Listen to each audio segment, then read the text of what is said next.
when a progressive college activist publicly calls out Barron Trump, accusing him of being a privileged white boy. The young freshman's calm and thoughtful response leaves the crowd stunned and sparks a moment no one saw coming.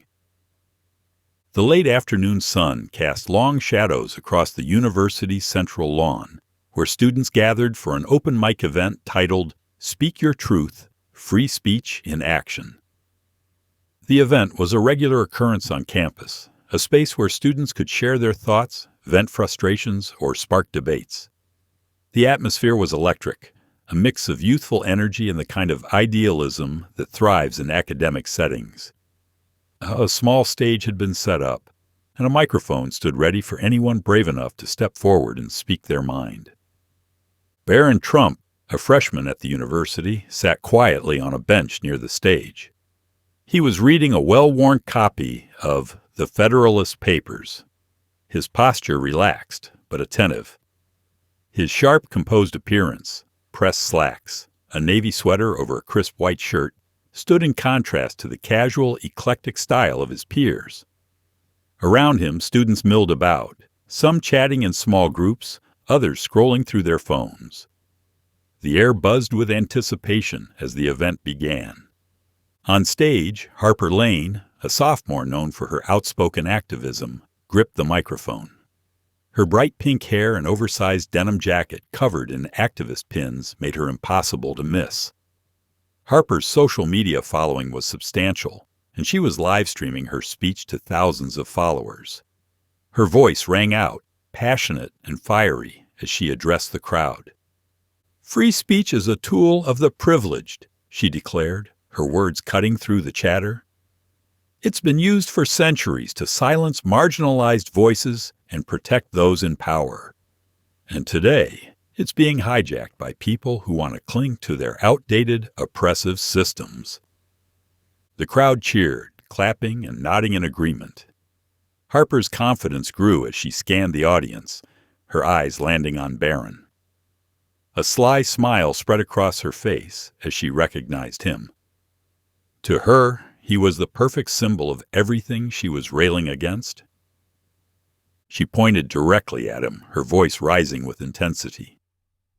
"Take him, for example, Barron Trump, a privileged white boy who's never had to struggle a day in his life. What could he possibly know about oppression or the fight for justice?" The crowd murmured, some turning to look at Barron. He closed his book slowly, his expression calm and thoughtful. Rising from the bench, he walked toward the stage, his tall frame cutting through the crowd with quiet confidence. The murmurs grew louder as students whispered to one another, wondering how he would respond. He stopped at the edge of the stage and spoke, his voice steady and clear. "May I respond?"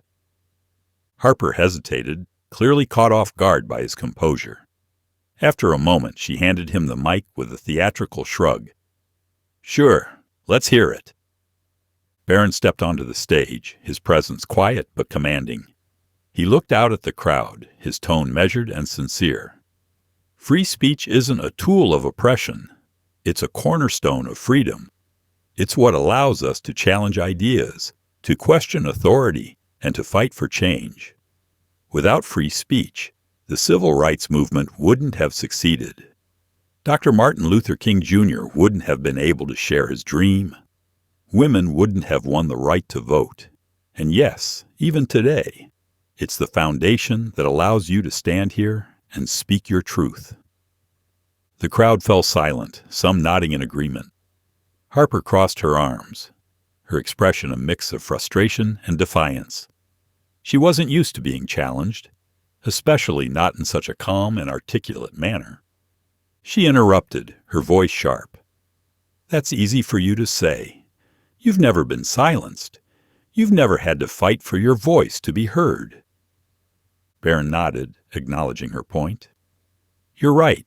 I've been fortunate. But that doesn't mean I can't recognize the importance of free speech for everyone, including those who disagree with me. Silencing voices, any voices, sets a dangerous precedent. Who decides what can and can't be said? And what happens when the people in power decide your voice is the one they don't want to hear? The crowd murmured again, this time with a mix of agreement and contemplation. Harper's confident facade began to crack, but she wasn't ready to back down. Free speech protects hate speech, she shot back, her voice rising. It's used to uphold systems of oppression. People like you, people with privilege, use it as a shield to avoid accountability. Barron remained calm, his hands resting lightly on the podium. Accountability is important, but accountability doesn't come from silencing others. It comes from engaging with them, challenging their ideas, and presenting better ones. If we shut down free speech, we lose the ability to have those conversations. And without conversation, how do we ever move forward? The crowd began to shift, with some students nodding in agreement. Harper's frustration grew, her voice becoming more emotional.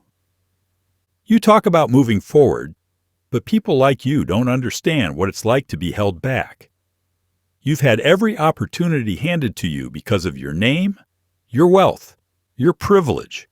You don't know what it's like to struggle. Barron paused, his expression thoughtful. He stepped closer to the mic, his voice soft but firm. You're right. I've been blessed with opportunities that many people don't have. But my family story didn't start with privilege. My grandfather came to this country with nothing but a dream and a willingness to work hard.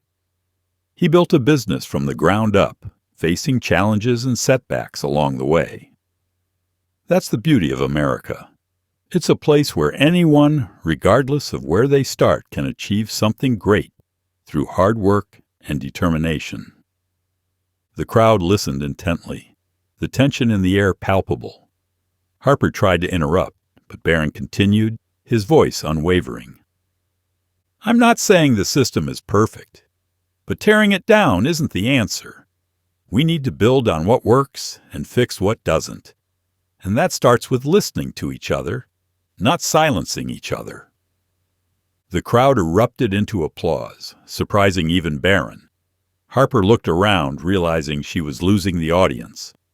Her fiery rhetoric, which had always been met with cheers and validation, was now being met with thoughtful silence and even some skepticism. The applause lingered in the air as Barron stepped back from the microphone, his calm demeanor unshaken. Harper Lane, however, wasn't ready to concede. She stepped forward, her voice rising with renewed determination. That's a nice story, she said, her tone dripping with sarcasm. But it's just that, a story.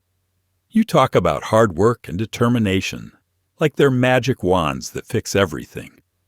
But what about the people who work just as hard and still get nowhere because the system is rigged against them? What about the people who don't have the luxury of starting with even a little bit of opportunity? The crowd murmured, some nodding in agreement with Harper's point. She turned to face Barron directly, her eyes narrowing. You can't just ignore systemic inequality and pretend that hard work is the answer to everything. That's the kind of thinking that keeps people oppressed. Barron listened intently, his expression thoughtful. When Harper finished, he stepped forward again, his voice steady and deliberate. I'm not ignoring inequality, he began. It exists and it's real. But the question is, how do we address it? Do we tear down the system entirely, or do we work to improve it? History shows us that progress comes from building, not destroying. He paused, letting his words sink in before continuing.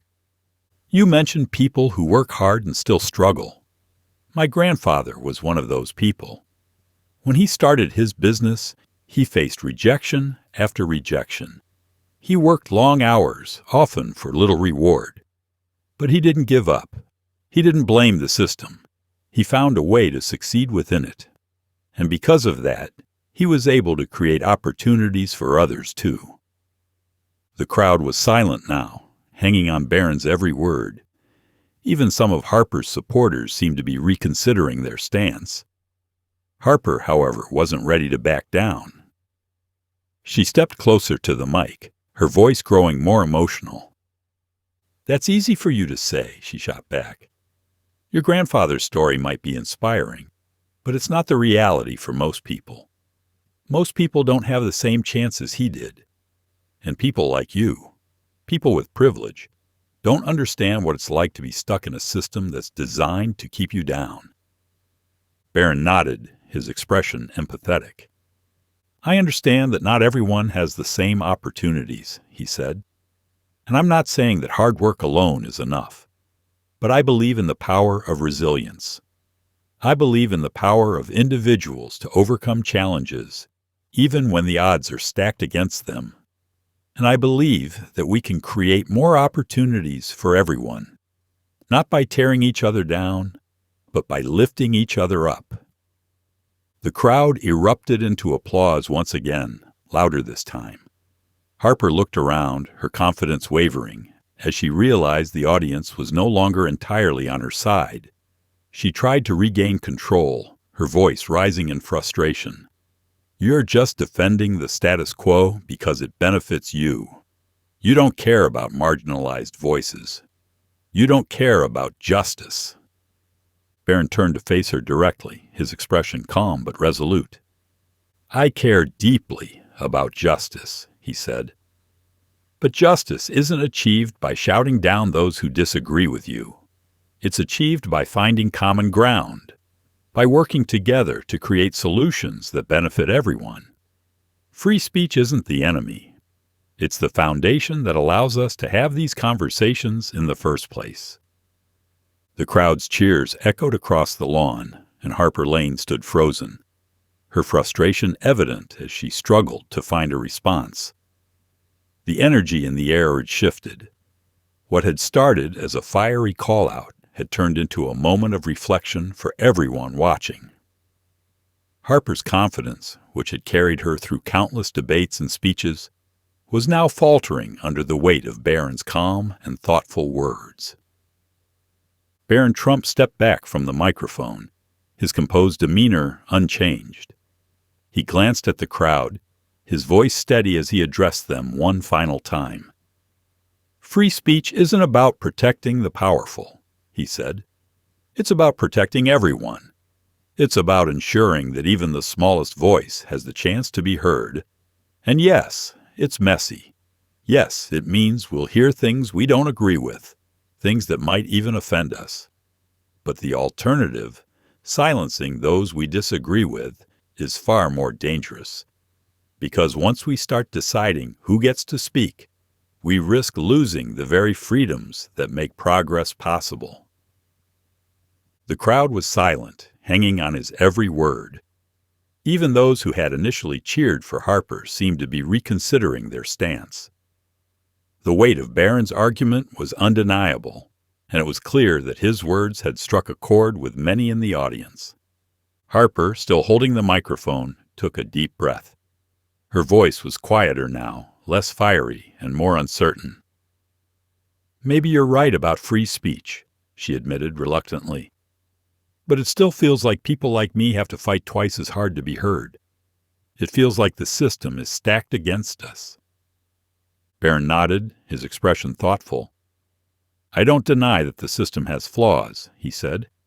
"But the solution isn't to tear it all down. The solution is to make it better. And that starts with conversations like this one. It starts with listening to each other, even when we don't agree. Especially when we don't agree." The crowd erupted into applause once more, this time louder and more sustained. Harper looked around, her expression a mix of frustration and resignation. She handed the microphone back to the event organizer and stepped off the stage, disappearing into the crowd. Her departure was met with a mix of reactions, some sympathetic, others indifferent, and a few quietly triumphant. Barron, meanwhile, was approached by several students, some shaking his hand, others thanking him for his words. A young woman with a notebook in hand stepped forward, her voice hesitant but sincere. "I just wanted to say, I didn't agree with everything you said," she admitted.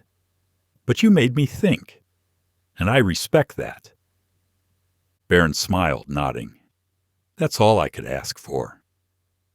As the crowd began to disperse, the energy of the event lingered in the air.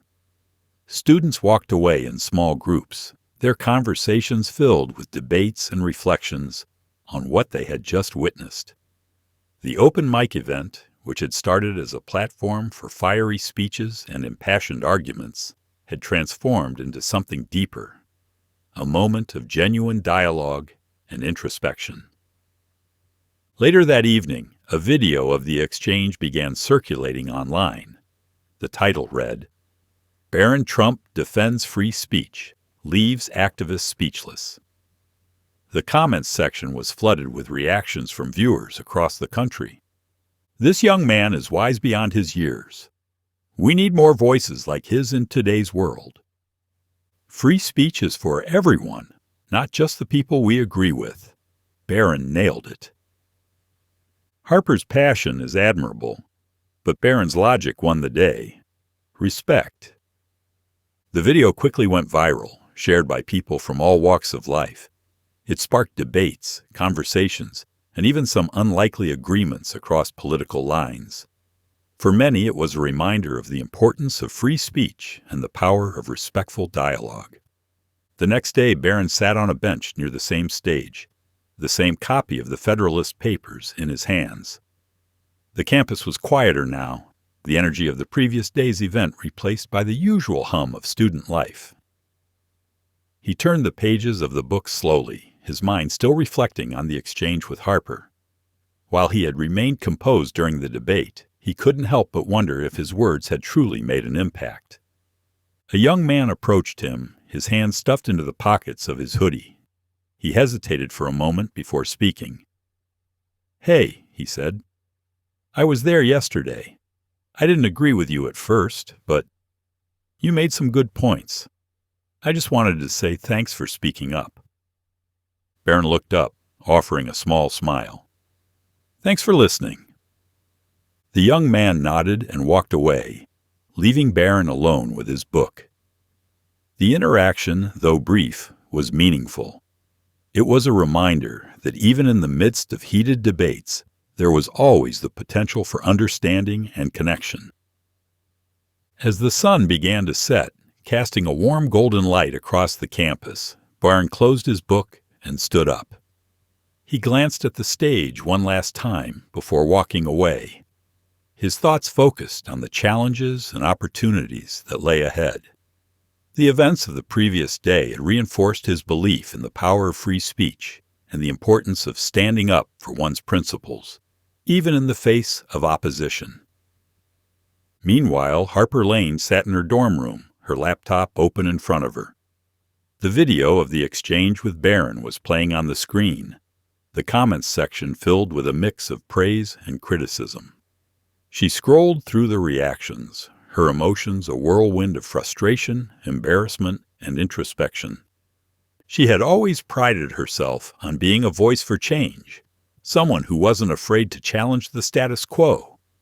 But the exchange with Barron had shaken her confidence. For the first time, she found herself questioning her approach. Had she been too quick to judge? Had she allowed her passion to overshadow her ability to listen and engage? Harper closed her laptop and leaned back in her chair, her mind racing. She thought about Barron's words, about the importance of dialogue and the dangers of silencing opposing voices. While she still believed in her cause, she couldn't ignore the possibility that there was more to the conversation than she had initially realized. As the night wore on, Harper made a decision. She would take some time to reflect, to listen, and to learn. The exchange with Barron had been a humbling experience, but it had also been an opportunity for growth. And while she wasn't ready to abandon her beliefs, she was willing to consider the possibility that there was more than one way to fight for justice. If you're enjoying this story so far, don't forget to like, subscribe, and let us know where in America you're watching from. What do you think about Barron's response? Share your thoughts in the comments below. The video of the exchange between Barron Trump and Harper Lane continued to gain traction online, sparking debates across social media platforms, news outlets, and even in classrooms. It wasn't just a viral moment, it was a cultural flashpoint. People from all walks of life weighed in, dissecting every word, every argument, and every nuance of the debate. On campus, the atmosphere was charged. Students who had been at the event found themselves at the center of a national conversation. Some were proud to have witnessed the exchange firsthand, while others felt conflicted about the attention it had brought to their university.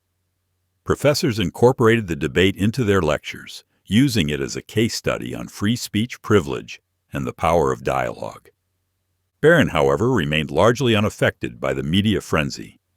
He continued his routine, attending classes, studying in the library, and engaging in quiet conversations with his peers. While he appreciated the support he had received, he was more interested in the conversations that were happening on campus. For him, the real victory wasn't in the applause or the viral video. It was in the minds that had been opened to new perspectives. One afternoon, as Barron walked across the quad, he was approached by a group of students. They were a diverse mix, different backgrounds, different majors, different ideologies. One of them, a young woman with glasses and a notebook, spoke up. "Barron, do you have a minute?" she asked, her tone polite but earnest. "Of course," he replied, stopping to face the group. "We've been talking about what happened at the open mic event," she continued, "and we were wondering if you'd be willing to join us for a discussion. We're organizing a panel on free speech and social justice, and we think your perspective would add a lot to the conversation." Barron considered the invitation for a moment. While he wasn't one to seek the spotlight, he recognized the importance of continuing the dialogue. "I'd be happy to," he said. "When is it?" "Next week," she said, her face lighting up with relief. "We'll send you the details. Thank you so much." As the group walked away, Barron felt a sense of purpose. The panel would be an opportunity to engage with others, to listen as much as he spoke, and to explore the complexities of the issues at hand. It was a chance to build on the momentum of the open mic event and to foster a deeper understanding among his peers. Meanwhile, Harper Lane was grappling with her own thoughts. The days following the event had been difficult for her. The video of the exchange had not only gone viral, but had also become a lightning rod for criticism. While some praised her passion and conviction, others accused her of being combative and unwilling to listen. The backlash was overwhelming, and for the first time, Harper found herself questioning her approach. She spent hours reading through the comments, trying to make sense of the reactions. Some were supportive, others were harsh, and a few were downright cruel. But amid the noise, there were also thoughtful critiques, people who challenged her to reconsider her tactics and to think more deeply about the issues she cared about. One comment in particular stood out to her. It was from a woman who identified herself as a civil rights activist. "Harper," the comment read, "I admire your passion, but passion without strategy is like a fire without direction. It burns everything in its path. If you truly want to make a difference, you need to learn how to build bridges, not just tear down walls." The words struck a chord with Harper. She had always seen herself as a fighter, someone who wasn't afraid to challenge the status quo. But the comment made her realize that fighting wasn't enough. If she wanted to create real change, she needed to find a way to connect with people, even those she disagreed with. Determined to learn from the experience, Harper reached out to a professor she respected, a woman who had been a mentor to her since her freshman year. The professor, a seasoned activist and scholar, agreed to meet with her.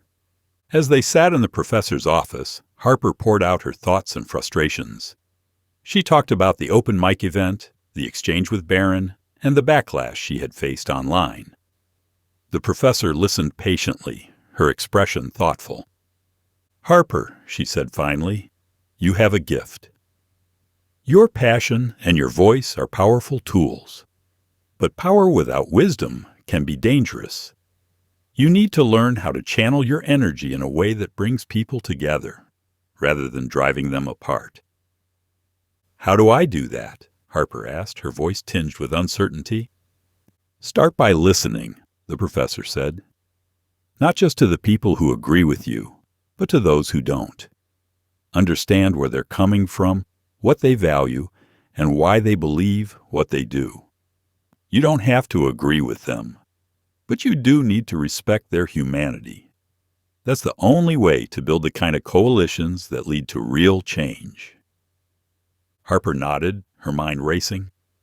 The professor's words were a reminder of why she had become an activist in the first place. Not to win arguments, but to make a difference. As the week went on, Harper began to reflect more deeply on her approach. She revisited the video of the exchange with Barron, not to critique him, but to understand what she could learn from the experience. She noticed how calm and composed he had been, even in the face of her pointed questions. She saw how he had acknowledged her points without dismissing them, and how he had used his own experiences to illustrate his arguments.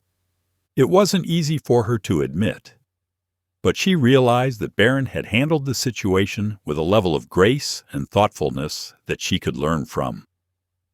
While she still disagreed with some of his views, she couldn't deny that he had made her think. Inspired by this realization, Harper decided to attend the panel discussion that the students were organizing. She wasn't sure if she would speak, but she wanted to listen. It was a small step, but it felt like the right one. The day of the panel arrived, and the auditorium was packed. Students, faculty, and even members of the local community had come to hear the discussion. The panelists included Barron, a professor of political science, a student activist, and a journalist who covered issues of free speech and social justice. As the discussion began, Barron spoke with the same calm and thoughtful demeanor that had defined his response at the open mic event. He talked about the importance of free speech, the challenges of navigating a polarized society, and the need for empathy and understanding. The other panelists shared their perspectives, each bringing their own experiences and insights to the conversation. The discussion was lively but respectful, a testament to the power of dialogue. Harper sat in the audience, listening intently. For the first time, she felt a sense of hope, not just for herself, but for the possibility of finding common ground in a divided world. The panel discussion continued, and the energy in the room was palpable. Each panelist brought a unique perspective, and the audience was fully engaged, their attention fixed on the stage. Barron Trump, seated at the far end of the panel, listened intently as the other speakers shared their thoughts. He had already spoken a few times, but now he was content to let others take the floor. The student activist, a young woman named Maya, spoke passionately about the challenges faced by marginalized communities. Free speech is important, she said, but we can't ignore the fact that some voices are systematically silenced. If we want to have meaningful conversations, we need to create spaces where everyone feels safe to speak. The audience nodded in agreement, and Barron leaned forward slightly, his expression thoughtful. When it was his turn to speak, he addressed Maya directly. "I agree with you," he said. "Creating safe spaces for dialogue is essential. But I think we also need to be careful not to conflate safety with comfort. Sometimes the most important conversations are the ones that make us uncomfortable. Growth often comes from being challenged." Maya considered his words, her expression softening. "That's a fair point," she admitted. "But how do we balance the need for open dialogue with the need to protect people from harm?" Barron paused, choosing his words carefully. "I think it starts with intent," he said. "If we approach conversations with the intent to understand, rather than to attack, we can create an environment where people feel respected, even when they disagree. It's not about avoiding difficult topics. It's about addressing them with empathy and respect." The audience murmured in agreement, and Maya nodded. I can get behind that, she said, a small smile breaking across her face. The exchange was a moment of connection, a reminder that even opposing viewpoints could find common ground. In the audience, Harper Lane watched the discussion unfold with a mix of admiration and introspection.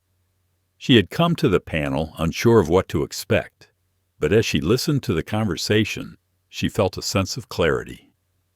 The exchange between Barron and Maya was a perfect example of what her professor had talked about: building bridges instead of tearing down walls. For the first time, Harper saw Barron not as an adversary, but as someone who genuinely cared about fostering understanding. She still didn't agree with everything he said, but she respected his willingness to engage in difficult conversations. It was a quality she realized she needed to cultivate in herself. As the panel discussion came to a close, the moderator opened the floor to questions from the audience.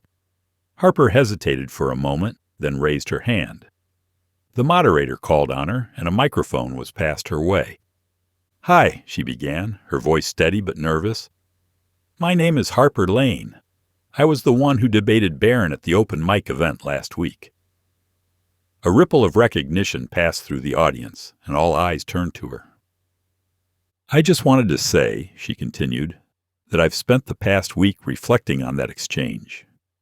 At the time, I was so focused on making my point that I didn't really listen to what Barron was saying. But after watching the video and reading the comments, I realized that I could have handled the situation differently." She turned to Barron, her expression sincere. "Barron, I still don't agree with everything you said, but I respect the way you approached the conversation. You made me think, and I appreciate that." The room was silent for a moment, then erupted into applause. Barron smiled, nodding in acknowledgement. "Thank you, Harper," he said. "It takes courage to reflect and to admit when we could have done better. I respect that." The exchange was a powerful moment, one that underscored the importance of humility and self-reflection. It was a reminder that even in the midst of disagreement, there was always room for growth and understanding. After the panel, students lingered in the auditorium discussing the ideas that had been shared. Harper approached Barron, her demeanor more relaxed than it had been at the open mic event. "Hey," she said, offering a small smile. "That was a great panel. You did a good job." "Thanks," Barron replied. "I'm glad you came. It means a lot." They stood in silence for a moment, the tension that had defined their previous interaction now replaced by a sense of mutual respect. Finally, Harper spoke. "I've been thinking a lot about what you said, about building on what works and fixing what doesn't. I think you're right. Tearing everything down isn't the answer. But I still think we need to do more to address systemic inequality." "I agree," Barron said, "and I think the best way to do that is by working together. We may not always see eye to eye, but that doesn't mean we can't find common ground." Harper nodded, her smile widening.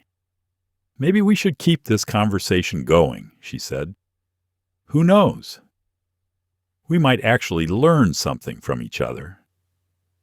"I'd like that," Barron said. "Let's do it." The video of the panel discussion quickly gained traction online, just as the open mic exchange had. But this time the narrative was different. Instead of focusing on conflict, the video highlighted the power of dialogue and the potential for understanding. Comments poured in from viewers who were inspired by the exchange. This is what we need more of: people actually listening to each other.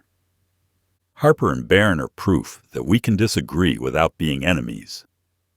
Respect to both of them for having the courage to engage in real conversation. The video sparked a new wave of discussions, both on campus and beyond.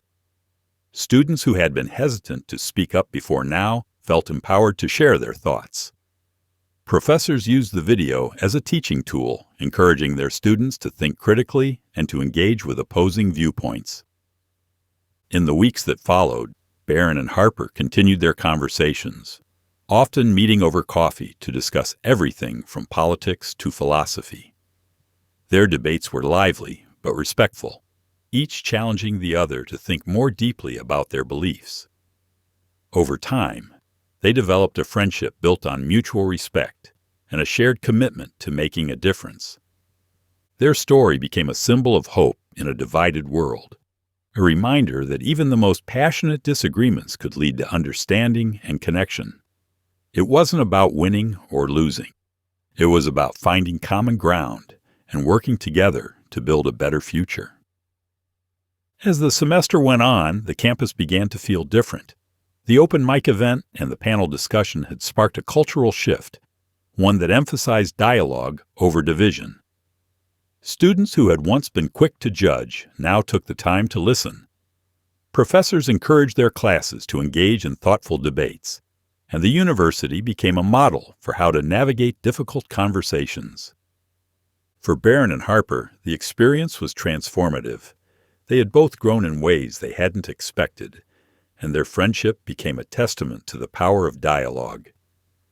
They didn't always agree, but they had learned to respect each other's perspectives and to find common ground where it mattered most. If this story resonated with you, please hit that subscribe button and share it with someone who needs to hear it. Drop a comment below telling me where you're from and what you thought about this encounter. Do you think Barron and Harper's story is a model for how we can bridge divides? Let us know your thoughts. In a world where everyone's shouting, sometimes the most revolutionary act is to listen. And if you want more stories like this, make sure you're subscribed to this channel. Because real change starts with real conversations.